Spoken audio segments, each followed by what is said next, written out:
প্রধান নির্বাচন কমিশনার এবং কমিশনারবৃন্দ সংশ্লিষ্ট কর্মকর্তাদের সঙ্গে আমাদের দুপুর 12টায় জাতীয় নির্বাচনকে সুষ্ঠু নিরপেক্ষ গ্রহণ করার প্রয়োজনে কিছু গুরুত্বপূর্ণ বিষয়ে আমাদের নির্ধারিত মিটিং ছিল।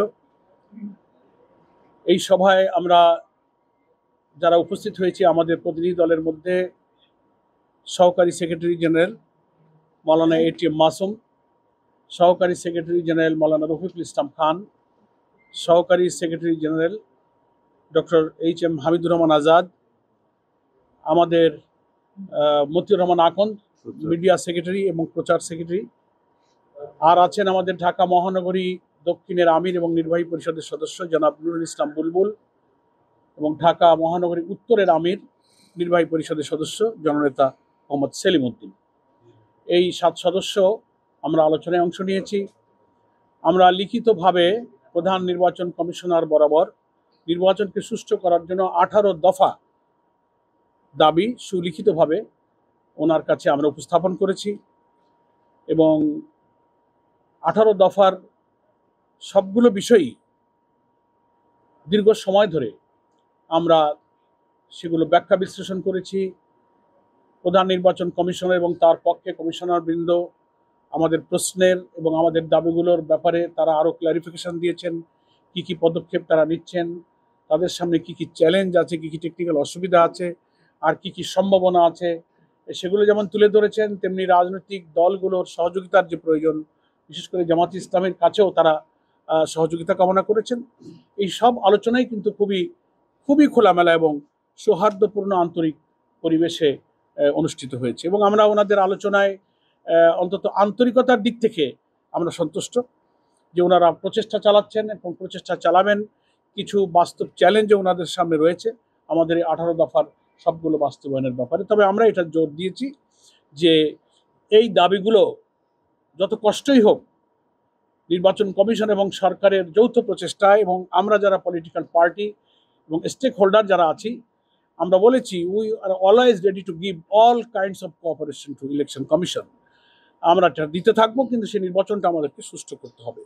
স্পেশালি আমরা 18টা দফার মধ্যে গণভোটকে জাতীয় নির্বাচনের আগে করতে হবে এবং সেটা আগামী নভেম্বরেই এই নির্বাচনটা সম্পন্ন করতে হবে।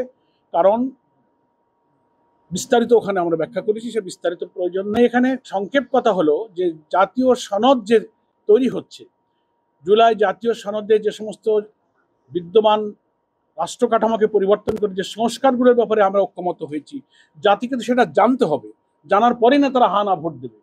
তো সেটা যদি একই দিনে ভোট হয়, ভোটাররা তো জানতে পারলো না।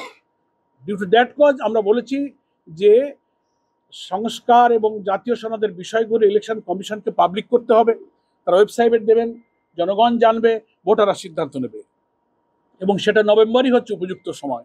একই দিনে ভোট হলে নির্বাচন কেন্দ্রে সহিংসতা হতে পারে, 2-4টা কেন্দ্রে ভোট বন্ধ হতে পারে। তো জাতীয় নির্বাচন প্রতীক প্রার্থীর দ্বন্দ্বে ভোট বন্ধ হলে তাহলে গণভোটের দশাটা কি হবে? একই দিনই তো ভোট হবে, একই কেন্দ্রেই তো হবে, একই ভেন্যুতেই তো হবে, ভোট কাস্টিং কমে যাবে। এই সমস্ত অনেক টেকনিক্যাল প্রবলেম আলোচনা হয়েছে। ওনারা এগুলোর ব্যাপারে ওনারা কোনো নেতিবাচক কথা বলেননি, আমাদের কথা ধৈর্যের সাথে শুনেছেন, আমাদের যৌক্তিকতার কথাগুলো ওনারা বিবেচনায় নিয়ে ওনারা মনে হচ্ছে যে আমাদের কথার প্রতি ওনারা কনভিন্স হয়েছে। নেক্সট আমরা বলেছি যে খুব দুর্ভাগ্য আমাদের যে গণপ্রজাতন্ত্র আদেশ সম্প্রতি উপদেষ্টা পরিষদে যেটা সংশোধন হয়েছে, তার মধ্যে অন্যতম একটা বিধান হচ্ছে যেটা ইলেকট্রাল প্রসেস যে রিফর্ম কমিশন তারাও সুপারিশ করেছিল যে প্রত্যেকটি রাজনৈতিক দল তার জন্য নির্ধারিত প্রতীকেই তিনি নির্বাচন করবেন। কিন্তু বাংলাদেশের পলিটিক্যাল কালচারের কারণে জোটবদ্ধ রাজনীতির একটা কালচার রেওয়াজ আমাদের আছে, সেটা করার ক্ষেত্রেও নির্বাচন ব্যবস্থা সংস্কার কমিশন বলেছে যে জোট হতে পারবে, কিন্তু প্রতীক হবে জোটবদ্ধ প্রত্যেক দলের স্ব দলের নির্ধারিত প্রতীকে তাদের ভোট করতে হবে, তার প্রতীক বাদ দিয়ে অন্য কোনো দলের প্রতীকে ভোট করা যাবে না। এটা লাস্ট ইলেকশন যে ইলেকট্রাল প্রসেস যে রিফর্ম কমিশন তারা এই সুপারিশটা করেছে এবং উপদেষ্টা পরিষদে এই সংশোধনটা অনুমোদিত হয়েছে। এটা হওয়ার পরে আমরা দেখলাম গত সম্ভবত 25 তারিখে একটি দলের পক্ষ থেকে এসে এটাকে আবার সংশোধন করার জন্য বলা হয়েছে, এটাকে আপত্তি জানানো হয়েছে। ইভেন লেভেল প্লেইং ফিল্ড লঙ্ঘন করে খুবই দুঃখজনকভাবে একটা তথ্য ওনারাই এখানে প্রকাশ করেছেন। ওনাদের দলে যে প্রতিনিধি এখানে এসেছিলেন 25 তারিখে, মিডিয়াতে এসেছে, আপনারা হয়তো তার সাক্ষী আছেন। ওনারা বলেছেন যে এই সংশোধনটা পরিবর্তন করতে হবে, আমাদের দাবি মানতে হবে, এটা আমাদের